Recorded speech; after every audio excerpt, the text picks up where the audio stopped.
testing wheat and junior office by then, you know. Yeah.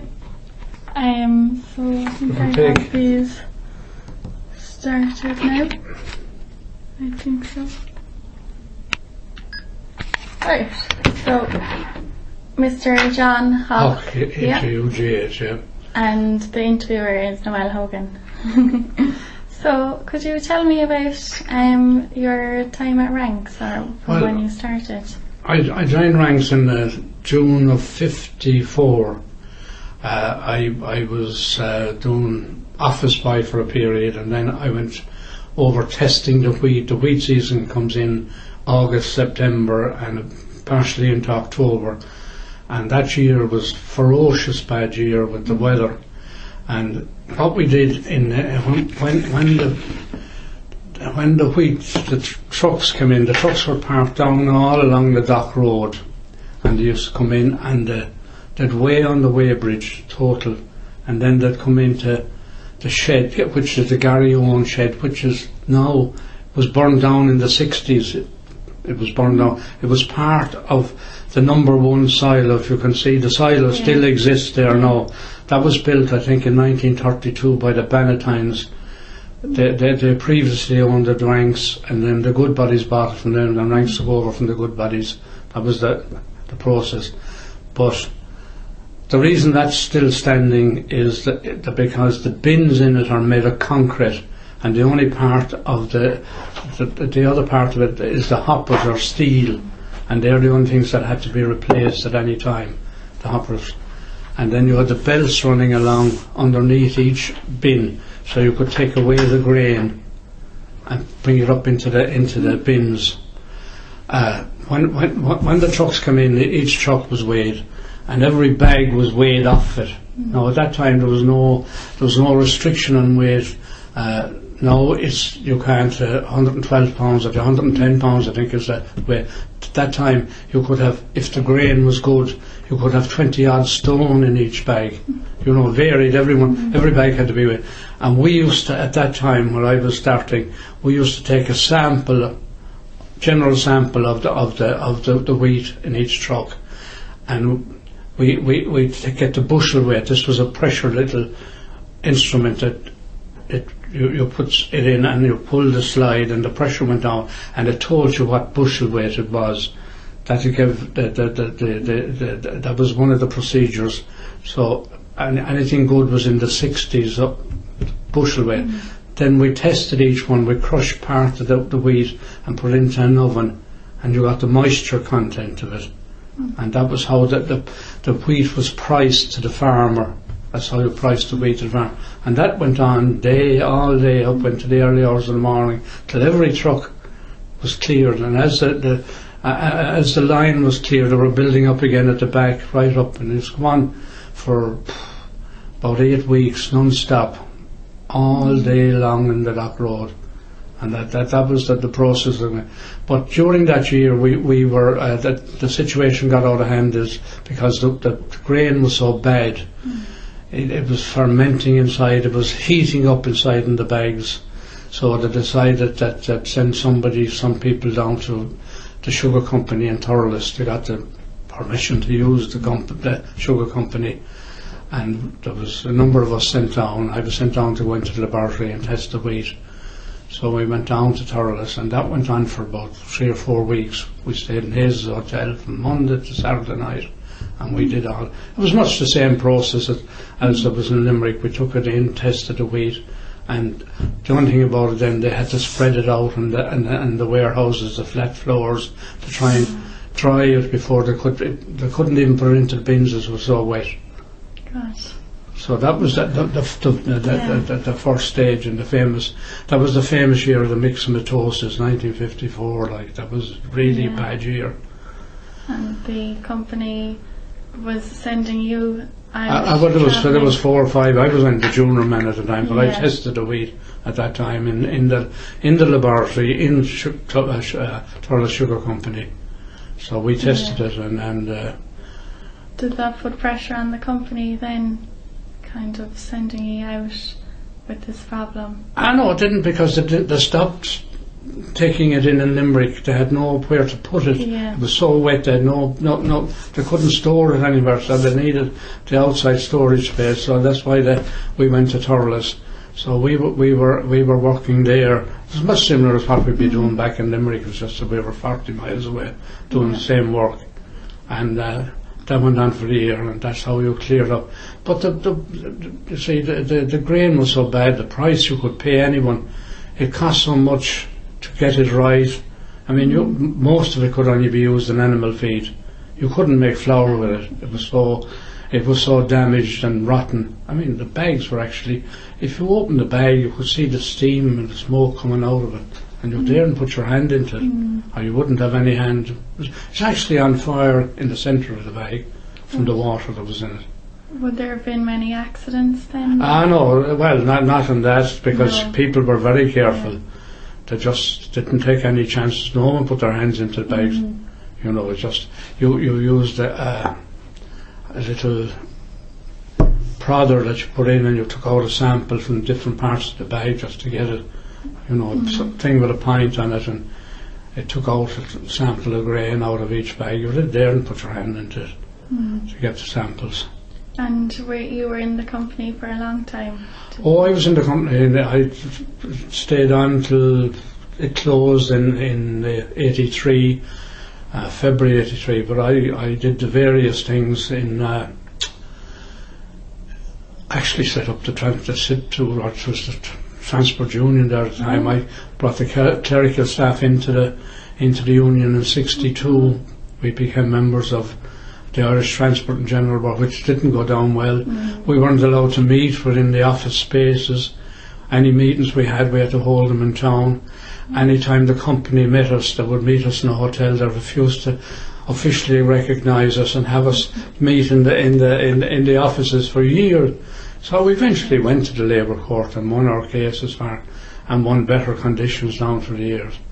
So it was amazing. In I was president of number 2 branch of the Irish Transport and General Workers Union in 1968-69, and I got offered this job as computer coordinator, and I didn't know what was behind it. Was it a thing to break the union, or was it just that I might have the ability to? Anyway, I had long discussions with the union and people and friends of mine, so I decided to take it. So I was brought in as the coordinator to set up the system. We were only going on a bureau. We weren't putting in our own computers, but we had to set up the customer master records, all on paper, all by hand, and product master files. So we sat down. I had one other person who was in the pricing department. We sat down and translated all our problems, all the systems in the office that represented invoicing onto paper. I then took that away up to Dublin, and it was read by punch cards. This was the time that the car computers was the crowd we went to. They would have the women in the houses, and they would punch the information onto punch cards.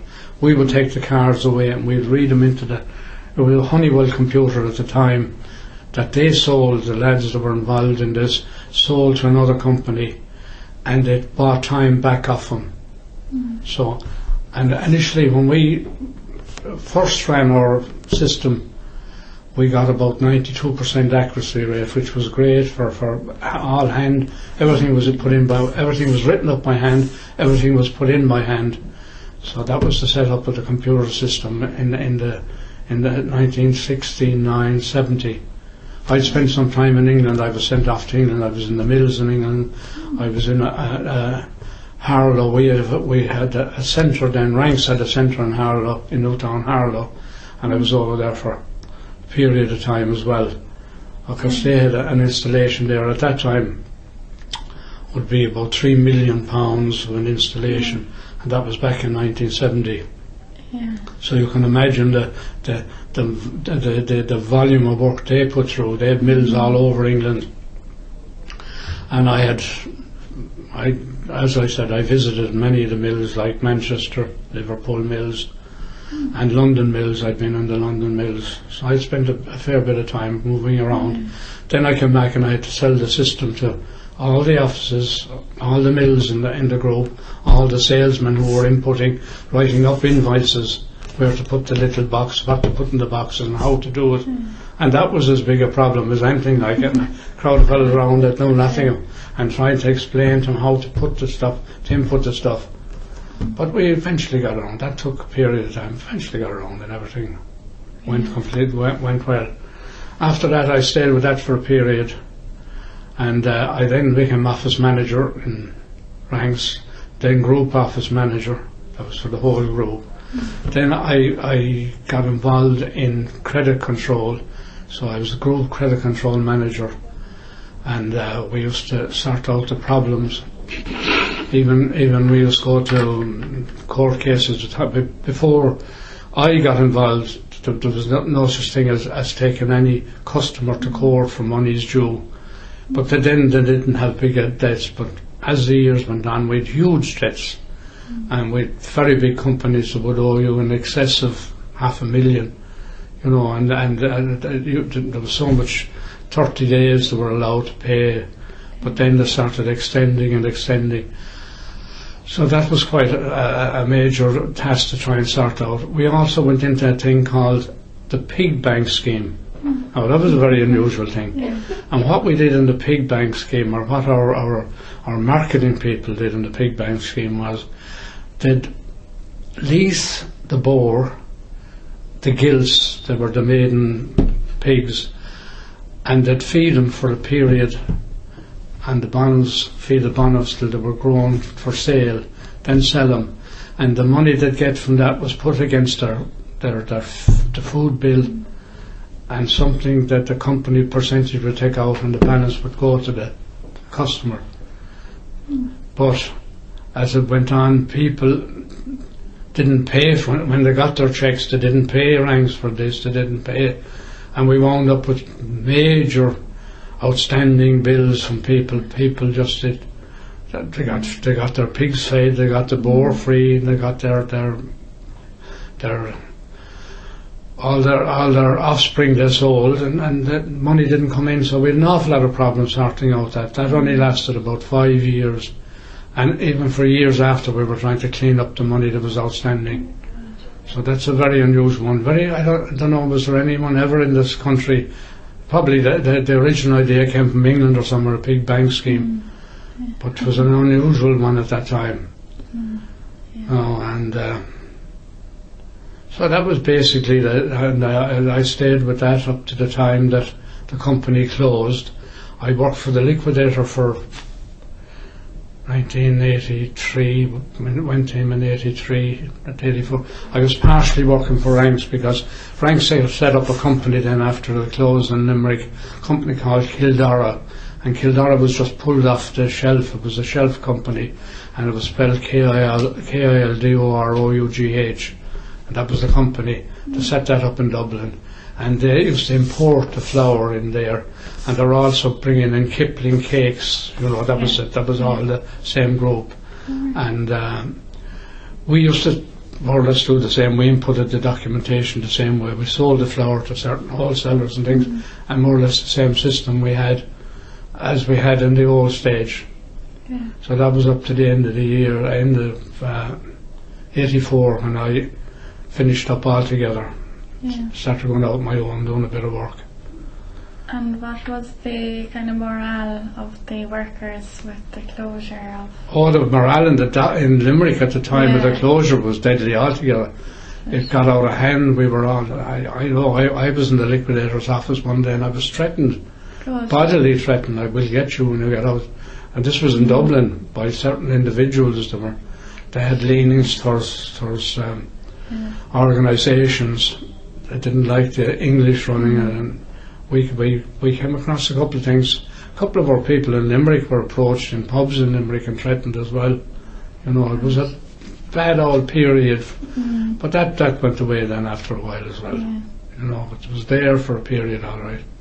Yeah, Ranks was a big part of Limerick. Oh, sure, Ranks was synonymous. Everyone said if you worked in Ranks at the time, it was like working at the Bank of England. But the only thing, one cool good thing I can say about ranks, and I wound up doing a lot of it, was everyone that was owed money was paid.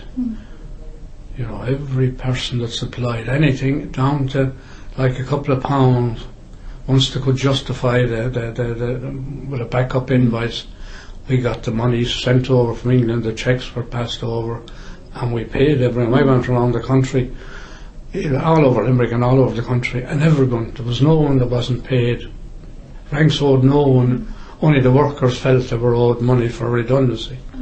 But they got the minimum to redundancy, the half week's wages and the week's wages, and then there was bits of court cases and they got a little more. There was a settlement, all right.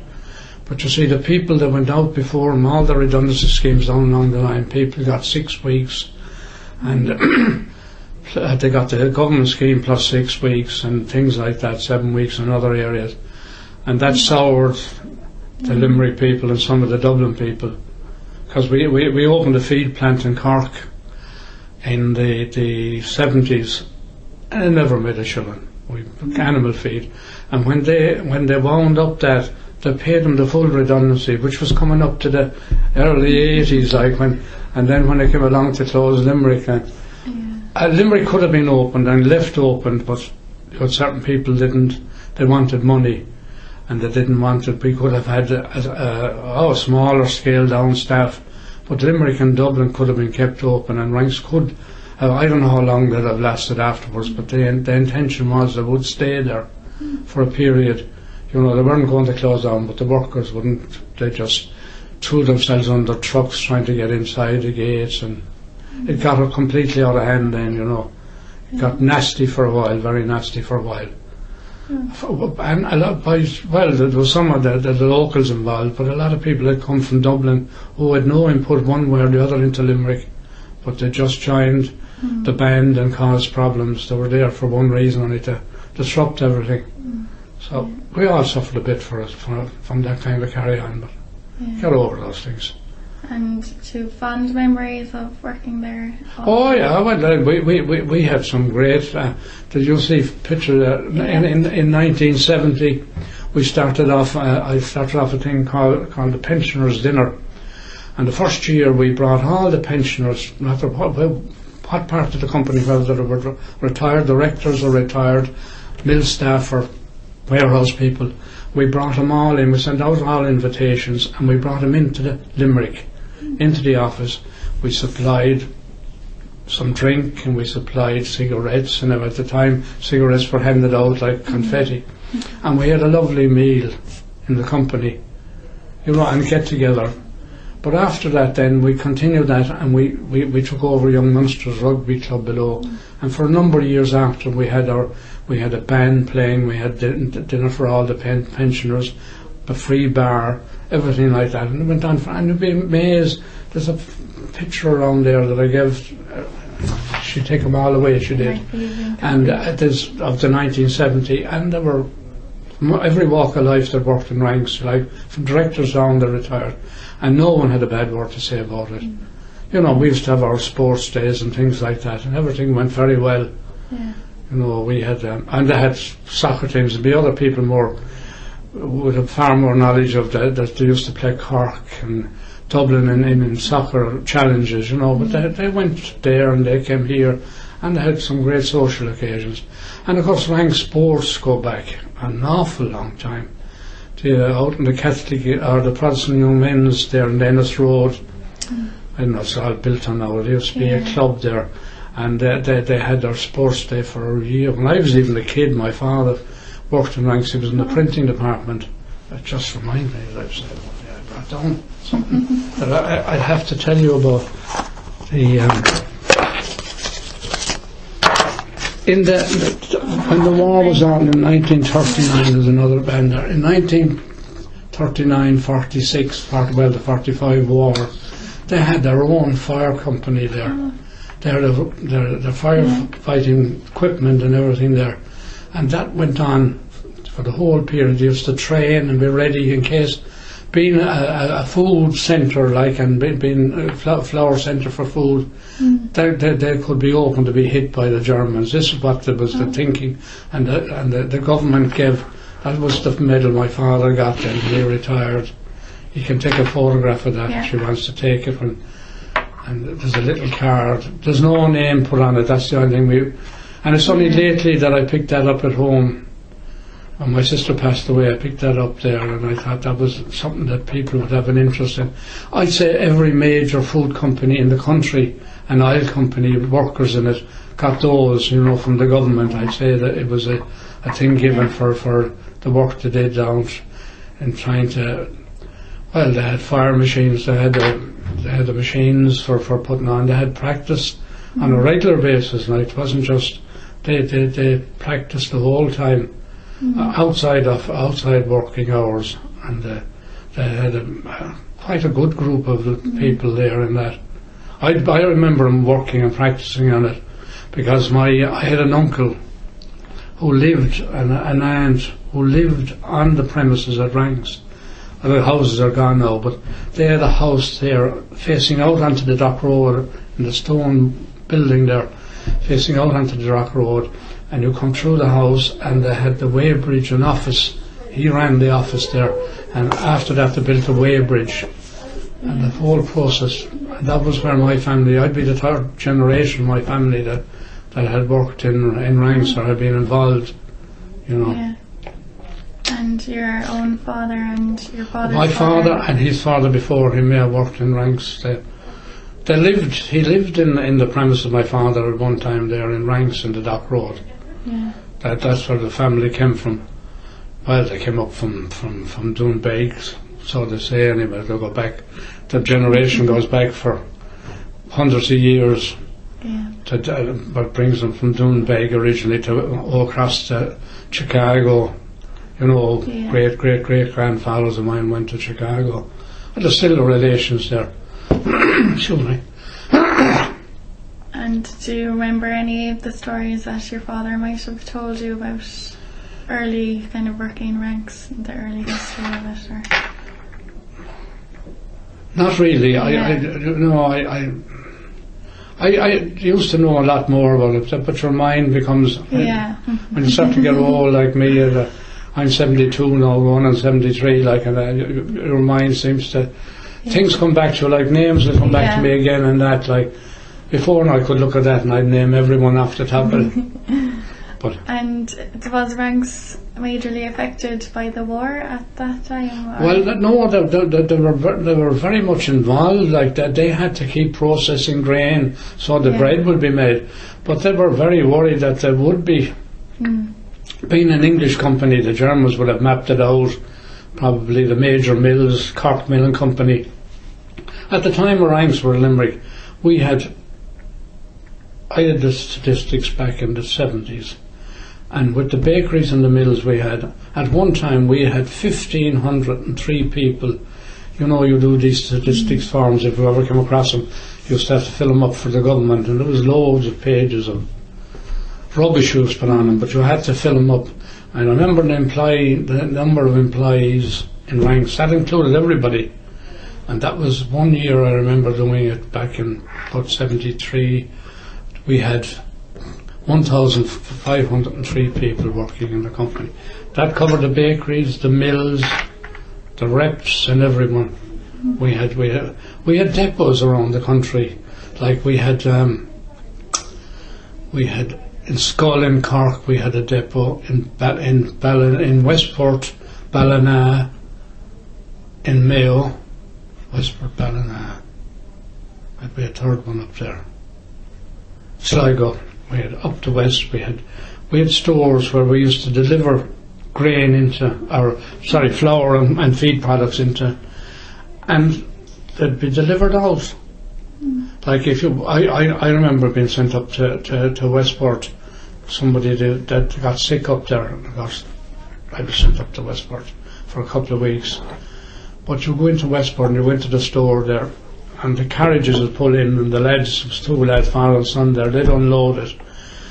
And people who come in then for their orders, O'Malley's were a very big company now, they're a customer of ours in Westport, J.J. O'Malley and Sons. And they'd go out to the islands and they'd deliver every day. But by about 11 o'clock in the morning, everything would be done, the work would be there at 8. and by 11, and I'd sit down from 11 o'clock out in the wilds of Westport with nothing to go inside, and a huge big shed and the rain hopping off it, and you're trying to read a paper, and you read the Independent from the left hand corner of the front page onto the right hand corner of the back, and you still have nothing to do, and you ring in your orders and things. But that was the way it worked. There was a couple of hours work in the morning, it was all go, all the orders were cleared. You got the replacement orders organised from Limerick that come up by train the next day, carriages, and that was all. But I spent time there in Westport. I spent time in Clara and Offaly with a mill in Clara. I was sent up there for about 8 weeks one time, back about 1961. I was in Clara, and we ran the office up there. The wheat season, something similar to Limerick, but on a smaller scale. I ran that up there because the people got sick above, and someone had to go up and do it. And I'd go up on the Monday morning in the train to Port Darlington and go across the Athlone train to Clara. And same thing come down on Saturday evening. Did that for weeks on end. And back up again. That was the 1961, so you can imagine things were quiet around everything.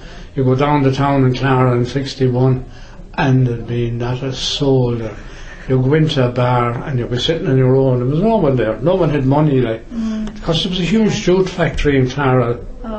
The Goodbodies had a big jute factory, and they had a big kind of hostel for all their workers in Clara.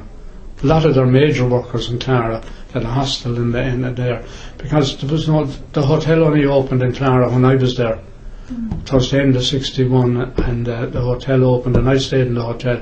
I remember staying in the hotel from Monday morning, Monday near lunchtime, to Saturday lunchtime. What was it, £5.76 for the week the company paid for me.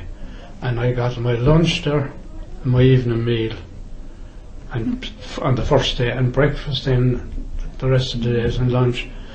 The only thing Saturday I didn't get an evening meal, but that was £5.06 in 1961. So you can imagine how small.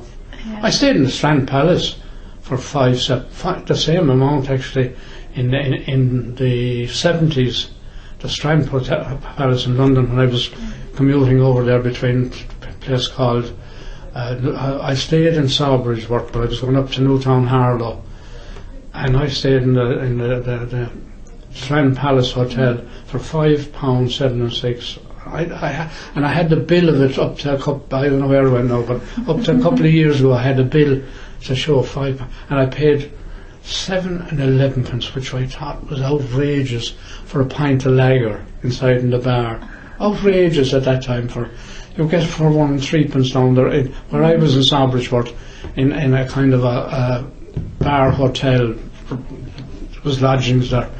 And we used to come down, and for 1 and 3 they had medals for this beer, and you could pay 1 and 2 pence own money, 1, 2 pence halfpenny own money.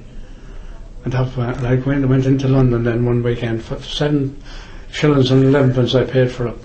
Outrageous. Even though I got to stay overnight and got breakfast for £5.06. That was unbelievable.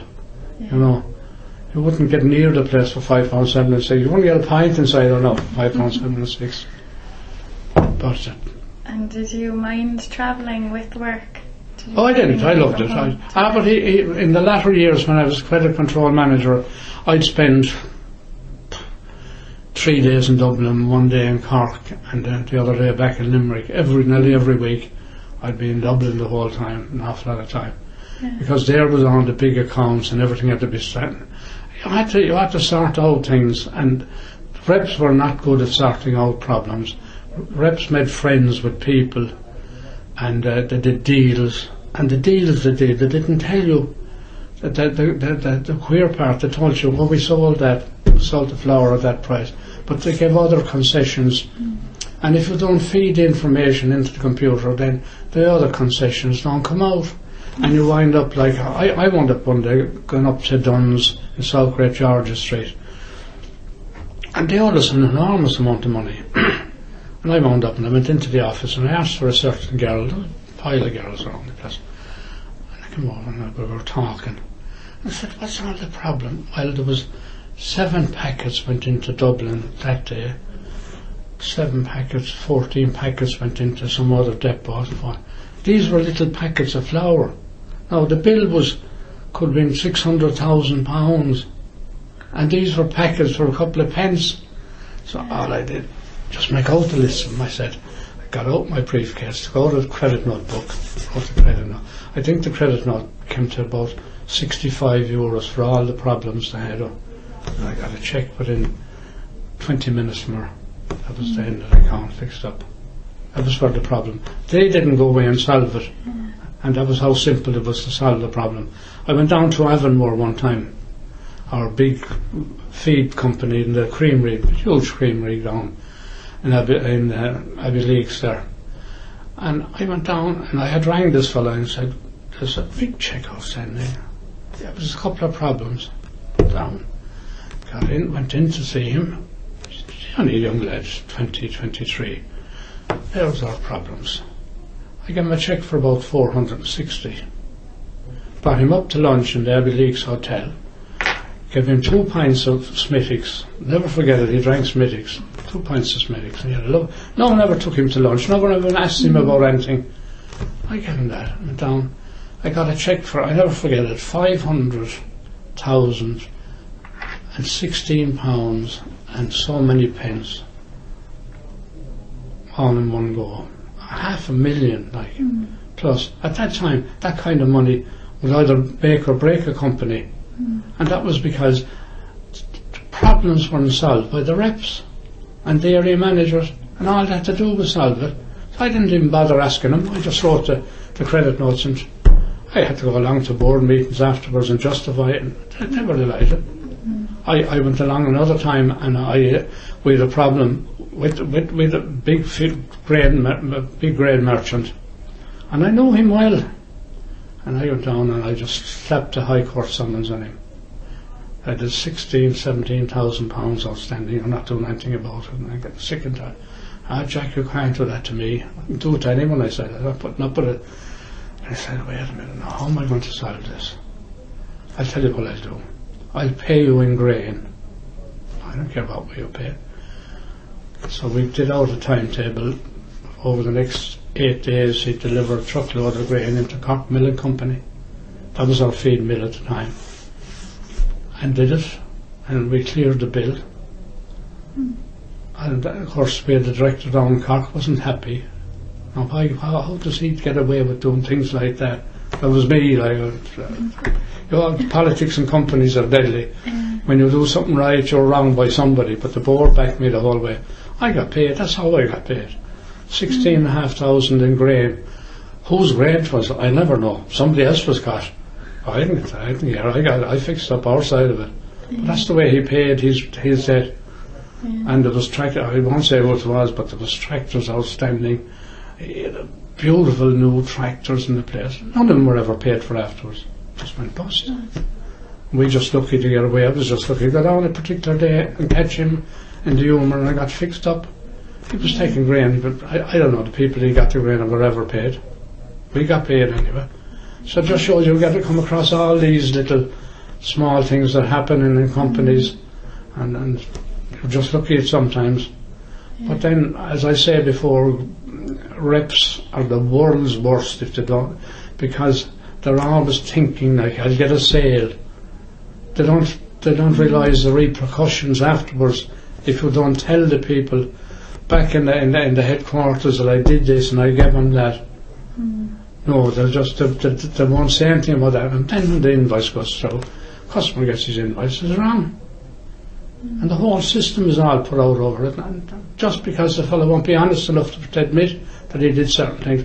And as I say, reps are bad, area managers are worse. You couldn't believe a word out of some of our crowd that we had as area manager. If they told me today was Thursday, I wouldn't believe them unless I looked at the calendar a couple of times. This was it. This was what you're dealing with. And salespeople are different. I could never be a salesperson anyway. I don't like them. Just don't like them. Never did. So that was some of my escapades with salespeople. Yeah. And in dealing with your own staff, would there have been many disputes over the years? And we never had major disputes. We had, when we set up the union initially, we had, as I said, we weren't allowed in. We weren't allowed to meet in the company. The company wouldn't meet us and things like that. But that went on. We went to the Labour Court and got better deals and everything for it. But there was one time there was redundancy coming up, and a certain senior accountant said to me, well, see, he's an accountant now. He's not a member of the staff, so I'm bringing him into my accounts department. And so-and-so is going. And if you bring him into the accounts department, I said, if he goes in there on Monday, I'd have the door closed 5 minutes afterwards. The whole mill would be shut down. And they're shouting, they went all over the office. Well, I had to back up my car or two. Men didn't talk to me for years afterwards, because he was a senior man and I was only a junior at the time. I set up the union there, and I had to put up with all that. So I got the backlash, as I said, but I won my point, and it was, I saved 2 jobs that would have gone on over him, you know. And his mother then happened to work in the company, and I got the backlash from that as well. I wasn't doing that. I did it because I just thought I was doing the right thing for my members at the time. So his mother suffered, and I suffered for that. And he did better altogether. He went into a private company. I saw his name up in the door there one time, and I passed him somewhere in Limerick, and he did far better. Best thing I ever did for him. I wouldn't admit that. I say his mother read me she went to the grave afterwards, but sure, get over all these things. Yeah. And would you have to have been very tough? Well, you had to know what you were talking about there. I know you was threatening people about doing things unless you had a reason to do it. There must be reasons. You can't just jump to gun and I never believed in that. Anything I did, I believe I did it right. You know, I never did it with any malice or anything. I just did it because I thought we were doing the right thing for my members. Yeah. And they agreed, you know. You got the backing. You didn't do anything off your own bat. Never did that, and I wouldn't do it. But you see, and then they promoted me. I got up and set up the computer systems then. They took me from one thing to another. And I always got the impression that I was being maybe trying to break the union, but it wasn't a day, and they didn't do anything because Tony Kennelly came in. He was my assistant, and he took over from me, so he was fine. He became a union official out of it afterwards, you know, so it kept, the continuity kept going there. There was no break in the continuity of it, so as I said, he turned out to be a good trade union official. He wound up working for SIP2 afterwards. And there was only a month between us in age. Poor misfortune isn't well. But I was on the phone, he came on the phone to me when my sister died. And he was in great form. He's getting chemo. But if he went by the doctor, he'd be dead last March. He got 3 months. So he's flying at the moment, you know. So you never know. Yeah. Did you have any dealings with the government, with the price fixings of the grain, was it? Well, there was no price. The only price fixing that went on, or the only price agreement went on, not of grain, because the government set the parameters for the grain when you bought the grain and things. There was no problems there. It was the flour. The flour group now set the prices for the flour. The Irish Flour Millers Association, of which Ranks were a member. Odlums were not. Odlums were very big as well, like Odlums and a couple of other small mills were around. They all set the prices for the flour. Now, what you gave in allowances was different. You might have. There was a time when we set up the computer system, and just show you how different. We had a pipe going across from the mill in Limerick, down the Dock Road, to National Rust, if you notice, on the other corner from where Ranks was. Did you ever hear of National Rust? You did. Now, we ran a pipe, and if the pipe broke down at our side, we'd allow 3 and 6pence a sack. This was known when the old money was there. And if the pipe broke on their side, they'd have to pay us 3 and 6pence a sack. That was a small, narrow pipe, and the flour used to run along. And how you fit that into a computer system now? These were the unusual things. And we had a lot of these small little intricacies that we had to try and fit in, you know, and there was different people around the country. You gave them sixpence a sack, and this is old money, shilling a sack and everything. All these small little things had to be fitted into a pricing structure. And they weren't easy at the time, but as I said, we got 90% of it right in the first go, which wasn't bad. Yeah. Considering there was only two of us, the man that always did, I did the pricing with him. I worked in the pricing department one time. We used to price flour. Everything was a sack or half a sack. A sack at that time was 140 pounds weight, 10 stone, and 70 pounds then was the other 5 stone. And now, as I said, you can only, at the time, wheat just come in at all weights. Now you can only have, I think it's 110 pounds, I think. I forget this. But we used to have to price that. You give out 15 50s or I'm saying 180 50s at so much a sack to produce the price per sack then.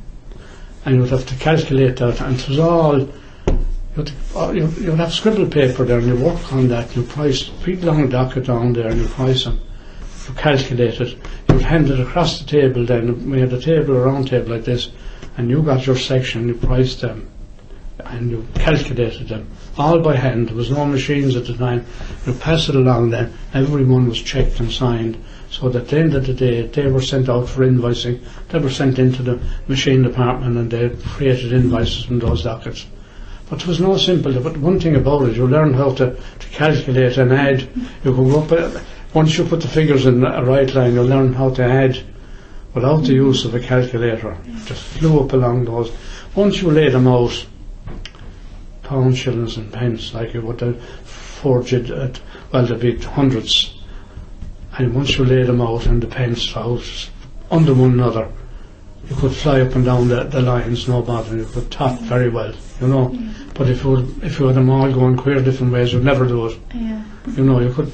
I could at one time. I could fly up along the line there like that. No, but you got so. But this was 8 hours a day, every day. You were doing that from day in and day out for weeks and months, and so all these things had to be changed, and the allowances. But then you had to give allowances at the bottom. The allowance put in the box about sixpence a sack. You had to give him sixpence a sack, and then you had 3 different lots of flour in Ireland. Ranks had Immaculate, Sunrise, and Eclipse. And Eclipse used to go down the west of Ireland. Sunrise, Immaculate. Sunrise went to Kerry, and Immaculate went up the further west to north. At the end of the day, the 3 flours were exactly the same, but people down in Kerry with their Sunrise, I wouldn't use that Eclipse at all. Couldn't bake with that. Same thing about Immaculate. And the amazing thing about it, when you were running on a wheat run, you filled so many sacks of Immaculate. And then you brought along your Eclipse and filled some in. And it was the same run of wheat, but anywhere you go, they tell you there's no way you could bake flour with Eclipse. We used Immaculate all our lives and we couldn't bake it, that's it. And they believed it, in their mind, they honestly believed what they were saying. Same flour, nothing you could do about it. And they couldn't explain, waste their time trying to explain it to them anyway. Yeah. But they didn't want to know, but that was the way it worked. And I think it worked in England for a long time before that as well, like the Immaculate as well. Of course, Immaculate was the rank house in England. Immaculate House was their house in England. You know, their main head office in England. Yeah.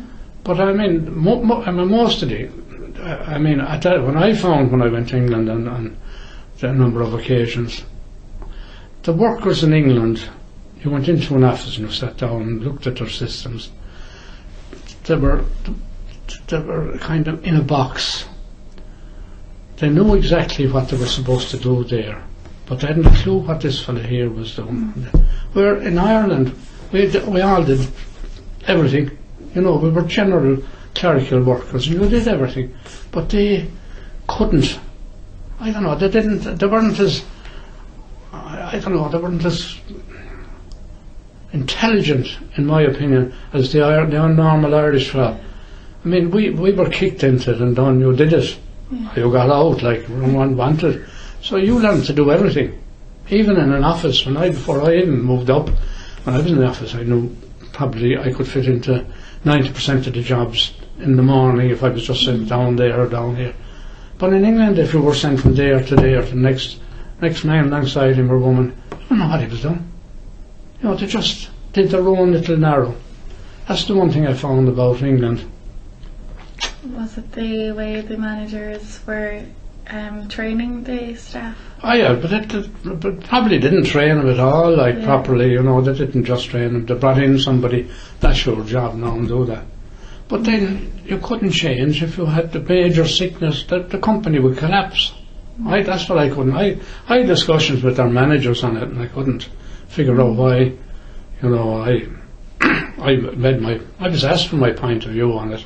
We were expected to write a report, but nothing derogatory. But just I said I felt we couldn't work that way in Ireland. It just wouldn't work. You know. Did the workers in the ranks, Irish companies, would they have moved around positions in the? Oh, in a particular office, yeah. Oh, they would, yeah. They'd be sent to wages department and pricing department and everything. They'd have no great problem in that. Yeah. You know. The only area we had that was a bit different was where we had the grain department, which was run by Jim Kershaw was the director. Same fellow that was in Cork. He had a little empire of his own, but he was the director of the company as well. And they used to buy and sell the grain. Well, the grain was bought a lot by England, but they used to buy the grain. And a lot of grain was bought in the high seas at the time.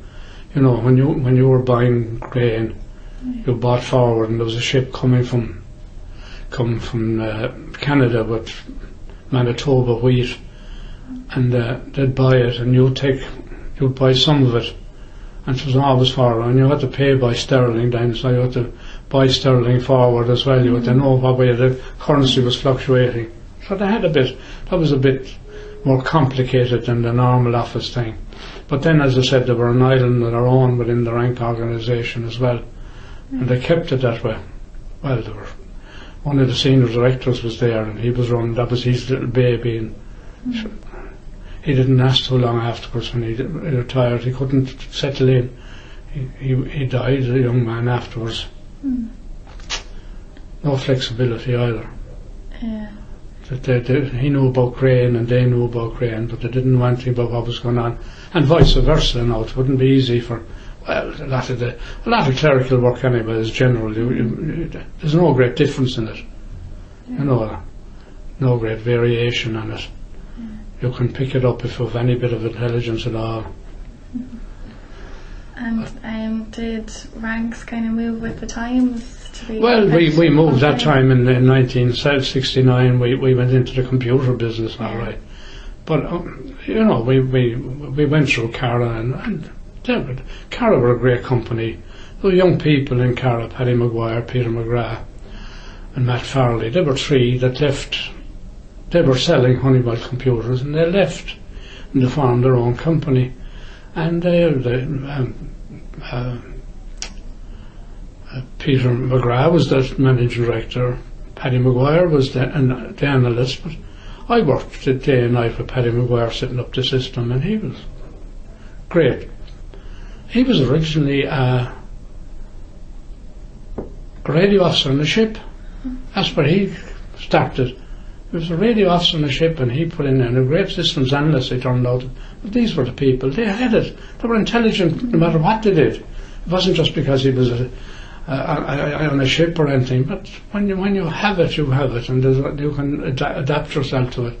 I mean, I look at my grandchildren at the moment. They're on the internet. I haven't a clue what, and they're that size. You know, I haven't a clue what to be doing. I have to keep an eye that they don't go into the wrong parts of it. All right, but same with television.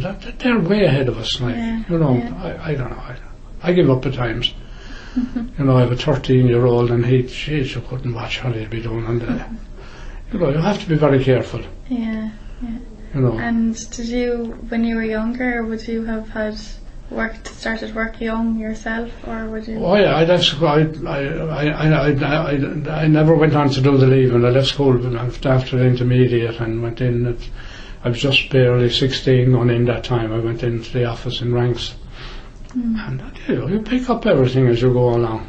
Yeah. At that time, you didn't need the qualifications. All my two lads now are graduated at OUL. My daughter graduated at London University. But you can't do without that now. You have to have third level somewhere along the line. But then you didn't, you see. Yeah. And that the people, if you could adapt it, you adapted, and that was it. That was the way it was going. Yeah. I know people at school that didn't have, well, they weren't educated properly, or they didn't want to be educated. And there's a lot of them going back now and doing the leaving cert and things like that. And it's great to see the adults going back and doing exams like that. Yeah. And do you think Ranks was such a successful company because of the people? Well, Ranks was a reasonably successful. Yeah. It was a very Protestantised company in the early years, like Matterson's now in Limerick. Now, Matterson was another company that nobody other than a Protestant got into the office, could work in the office. Ranks were like that for a period, but they changed with the times then, Yeah. But a lot of the senior positions were held by Protestants for a long time, but then the quality wasn't there.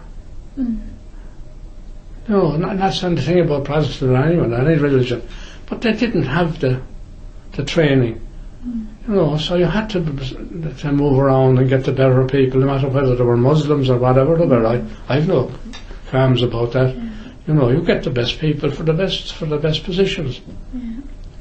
Look, that's why I find out about my sons. I have two sons. One is an engineer. He's a company of his own now, and he's a contract now. He spends from Monday morning. He leaves for Brighton. He lives in Swindon, and he's working 14 hours a day, and he comes back on a Friday night, and he's only after finishing a contract in Liverpool, and he was doing the same.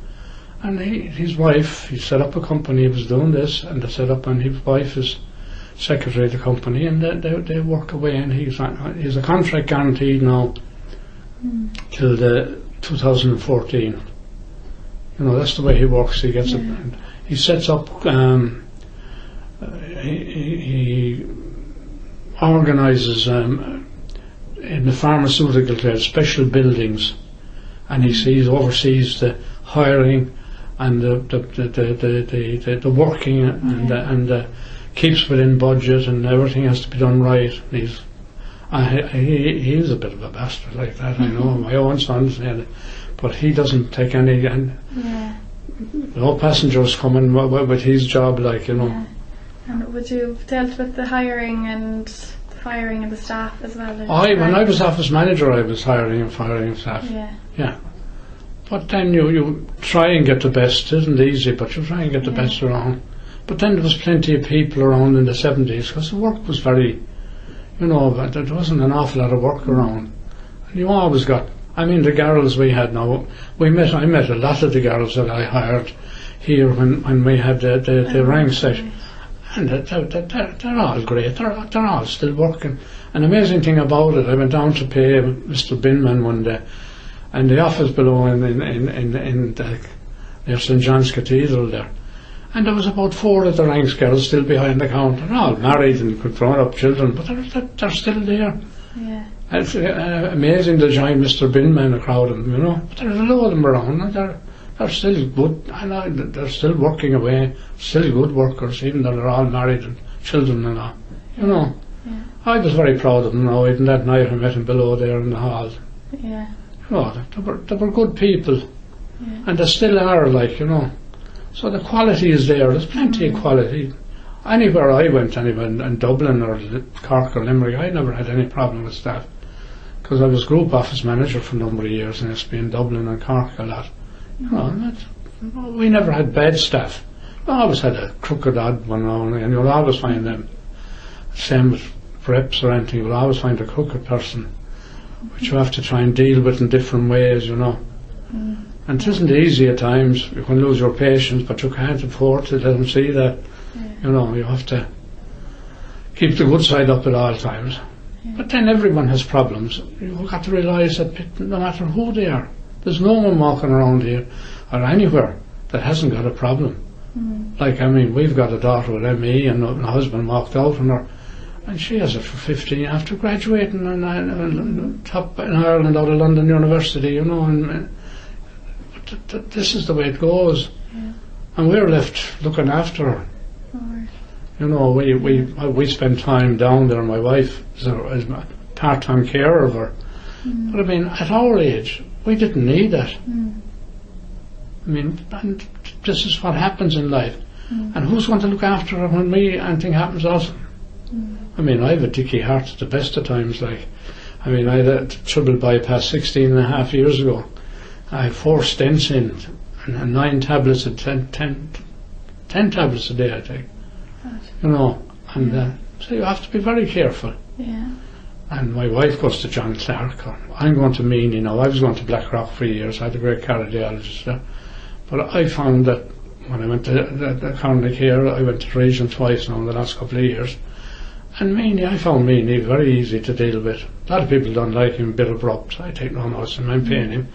I'll get my money's worth out of him one way or the other. So I never bow to that kind of pressure now. I mean, seeing a doctor like that wouldn't put me under any pressure one way or the other. I'll take any bullshit from any of them. Is that why you were so successful in your own job? Well, I was successful, but sure, the job folded and everything we did after was quite enough. Then I got sick anyway, sure, 16 and a half years ago I was flattened with severe angina, and I had wound up in Blackrock, found up in James's private hospital for 3 weeks getting tests, and Michael Walsh just said, we'll have to do a bypass, that's it. And it was probably a bit tougher then than it is now, you know, but you have to get over it then, you know. But I spent 9 days in Blackrock, and that time I was just looking at bills. I paid 10,900, I think. That then covered all the 9 days in the hospital, plus the operation and all the staff that looked after me. And then I paid the surgeon, it was about 1,400 I paid her. And the anaesthetist who gave me, said to me, I see you drink a couple of pints every night. I know that. I doubt if I get you a pint of Guinness now, but I'll give you a bottle of malt or a large gin and tonic. And he was putting me off the following morning at 7 o'clock, and this was 5 in the afternoon, after I getting the last rice from the priest that came up along. Now, so I'll take a sleeping tablet. I did without it. And I was in coronary care the night after the operation, and she came in with a glass and she said, Mr. Haugh, what'll I put in that? And I was on to 2 machines keeping me alive, and I looked, what's that? Irish whiskey. He wrote you up for Irish whiskey. Put water in it.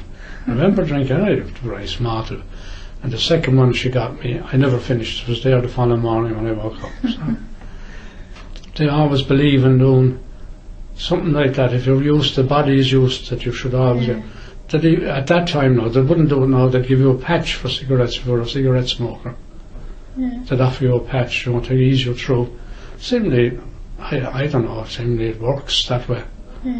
But would there have been many would you have been dealing with many accidents then, like in the mills, like you were saying? Oh, there was a fair. There was one Christmas there. A chap went up into the warehouse. I don't know what he was doing, but the gates were faulty, and he just got off the first floor, and he was caught between the first floor and the lift on the way up. He was nearly sliced in half. That was one bad one out. There was other people fell into bins and died from. See, those bins they'd blow up. There's all gas in the air, and mostly gas in them. And if you lit a match inside one of those bins, they'd take off. But fellas fell in and couldn't breathe and died. There's been a number of accidents there like that. We used to, you know, we went down and we used to have ships coming in and we went down with a dredger. We brought down, we used to have a ship called the Gary Owen, and it was hauled this dredger down for us, and we used to fill the grain into the dredger. There was nothing in it, only just bare, empty bins, and they filled that up and take it up. But they'd go up and down a couple, so the ship could come up. It wasn't that the water wasn't deep enough for the big ship to come up, so they'd have to lighten it, and this was the lightener going down to fill up the lightener, take it up. They'd take about 1,200 tons each trip, and they had crews going down. They had to work overnight to clear, to pump the grain from the ship into the lightener, and then bring it up, and that went on for years and years. That's how we got the ships up, because they have to manoeuvre into the docks here. The docks isn't easy to get into, and they have to manoeuvre in, and that's how they lightened the ships and got the grain up from down beyond. It wouldn't be as far as Fines, it'd be down quite a good bit down the Shannon there. Yeah. And they used to bring up there, and they used to lighten, and then to take it out of there was belts running under the dock. So when you'd be taking the stuff out of the lightener or out of a ship, you just pump it onto the belts, and that would take it in along to the silo, and wherever they wanted to put it, whether it was up into the bins in number 1, or whether they brought it up onto the belts in the top of the silo and move it across into number 2, number 3 and number 4. They could move it anywhere with that. They just bring it in along and the belts underneath, and they used to travel all the way up and around and down. That was the procedure there about lightening ships down below. Yeah. And they had great crews going down, all the workers there, and there was a regular cruise that went down with the ship, and they'd be fed and they'd be eaten down, and they'll see it'd be rough enough down there now. Yeah. And they'd be down there, and they're working away. Yeah. So that's how they used to lighten the ships. And this is a picture of the senior. That's the senior executives now. Would that have been a night out, or would it have been a night where you all got together? Oh, we would just meet in the hotel. That was in the Shannon Hotel, the hotel there in Shannon in the airport. Before you come into the main airport, the Shannon Hotel there, they ran a buffet there first. You had a buffet there, and then you had a main sit-down course, and you had your wines and everything. Everything was done very well now, very upmarket, and they used to toast the chef at the end of the night. Then you had to face the AGM the following morning. But the Shelburne couldn't come up now. What Shannon came up with when we moved up to the Shelburne, then they couldn't come up with the same standard at all, but they had more freedom to work, I think, down there, that hotel, than the Shelburne would. The Shelburne meal was nice, but they used to have great spreads down there. Yeah. We all attended. And to finish up, I just wanted to ask you, is there any incident or memory that kind of sticks out in your head from your years in ranks? No. Well, only about the mixing of toasters was the big thing, when we went to in the 54s. I couldn't believe it, going down the cars and seeing all these poor misfortunate rabbits dying. All hundreds and hundreds of them in the roads, it wasn't just a couple. Everywhere you went along the roads down there was hundreds of them. And then drying the wheat below. It was an enjoyable job. I was young, so very young, and I was drafted in at 16 and down there. Normally in those days you'll be late 30s before you'll be moved from one place. I seem to be just dumped around everywhere when things got odd. I was sent, even when I went to Clara for the 6 or 8 weeks the first time, I was only very early 20s, sent up to Clara to run the office and things. And I got on. As I said, there's nothing too impossible about clerical work. It's easy enough. If all you need is a person with any average intelligence will do it. And there's loads of people with great intelligence in this country. I think we're a very lucky country with the quality of people we have. You look at the universities we have and the students we have. Don't think about it, they go mad at times. Tuesday night, and down below where my daughter lives, there's 16 houses. That they're not bad at all. There's students in some of them. But there'd be some houses. There's a house across the road from my daughter, and I often wonder how many of them live in there at all. There could be 16 different faces coming in and coming out. Yeah. But they're never anywhere that bad, you know. Yeah. I think Castletroy got a bad run of it, all right. But I mean, we're very lucky down Ashbourne Avenue now, and Mary I, because I was up in Mary I did a tour of the new theatre and all up there. They have a beautiful place up there now. Yeah. I know Peter, he's retiring now, the president, he's retiring in October. He's getting his monument at the gates, the new gates put up. Did you see the new gates at all? Yeah. He has the monument set up to him there. That's what he doesn't like that when I say things like that to him, the monument. Because he's only about 58, you know, Yeah. Peter. His wife is retired, she was a teacher in my Ross. And they're doing okay now. He won't be short of a job when he comes out. And he won't have any heart problems either. Yeah. I don't know, is there anything else? No, I think the myxomatosis was the biggest thing I ever came across. Like it was a big shock to me. Yeah. You know, as a young person, it was a terrible shock to me. And the grain season, but there was nothing. I did. I remember going. I was rushing for a train. I was being driven out to the junction. I went through a wall in a house, in one way and out the other, and I wound up with this brace in my neck. Oh God. But I never got to the meeting in Dublin, but there was an engineer who lived up in Fazula. We went into the wall like that, out through that wall, and back out onto the road again. And I went up to the house, and I remember calling. Michael said, "Jeez, are you all right?" Not too bad at all. And I got a glass of whiskey that I was never much of a whiskey drinker.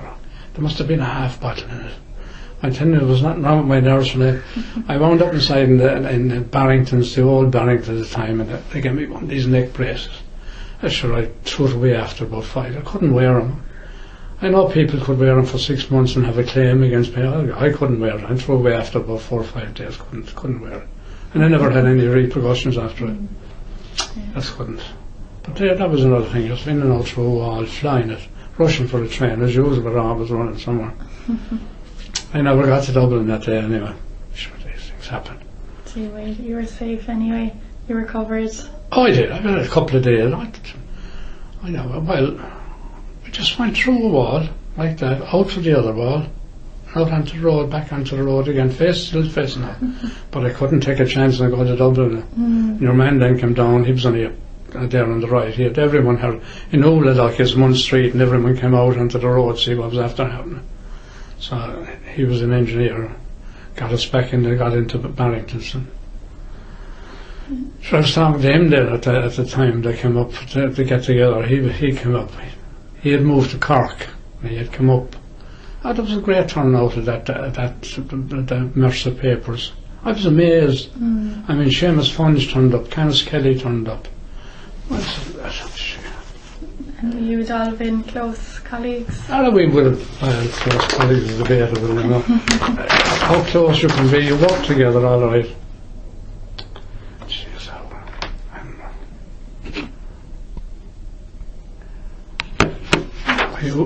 don't you just that late? We better. Have you more interviews, have you? No, I don't. No. Are you working here now, or are you just doing the research or what? Doing research for Mary I. Oh, Mary I. Are you in Mary I? Yeah. Oh, yeah.